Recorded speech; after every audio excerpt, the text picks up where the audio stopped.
tropa or true pa? Well, once again, good morning or good afternoon or good evening sa inyong lahat mga ka-mindset o anong oras yung napanood yung video natin ito. So once again, it's me, Mr. Choi. So pag-usapan natin ngayon mga ka-mindset, paano nga ba matatagpuan o paano nga ba pahalagahan ang isang tunay o totoong kaibigan? Yun nga, yung sa intro natin mga ka-mindset, tropa or true pa. Well, so once again mga ka-mindset, meron lang akong sasabihin sa inyo bago tayo mag-umpisa. Like ko sinasabi sa inyo dati pa or noon pa, na ang totoong tunay na kaibigan ay nagsasalita ng pangit sa iyong harapan. Pero nagsasalita ng mga magagandang bagay sa iyong likuran or kapag nakatalikod ka. So pag sinabi kasing tropa, ito lang yung madalas nating nakakasama pag happenings, happy-happy, gimmick, o ano pa mang mga magagandang pangyayari sa ating buhay. Sila yung madalas nating tinatawag na tropa or kinakategorize natin as tropa. Kumbaga nandyan lang pag in good times, mostly in good times lang talaga sila.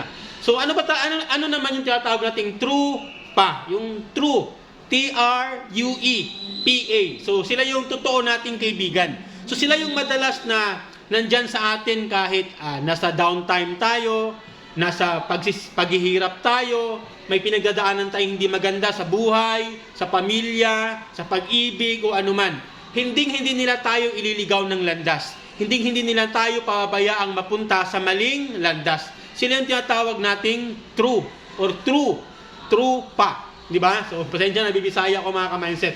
So, sila yung totoong kaibigan, tunay na kaibigan.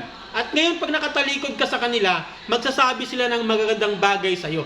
Hindi ka nila sisiraan, hindi ka nila ida-down sa ibang tao. Pero pag yung mga tropa mo lang, pag nakatalikod ka, well, minsan ikaw pa nagiging topic, di ba?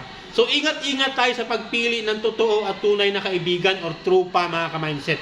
Kasi nga, sa panahon ngayon, di baling iisa, dalawa lang ang totoo mong kaibigan, at least tunay. Ano mo naman yung 10 kaibigan, 20 kaibigan, pero hindi mo naman talaga totoong maasahan sa oras ng kagipitan, sa oras ng kawalan, o pag sa oras na ikaw ay nagda-down sa buhay. So, yun lang, lagi niyong isipin, lagi niyong tandaan, piliin niyong mabuti, kilatisin niyong mabuti kung sino talaga ang totoo niyong kaibigan.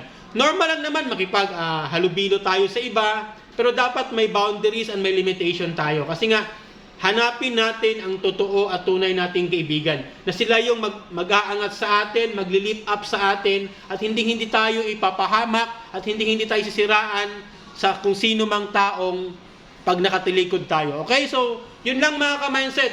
Isipin nyo kung ikaw ba ay tropa or true pa. So, once again, it's me, Mr. Choi.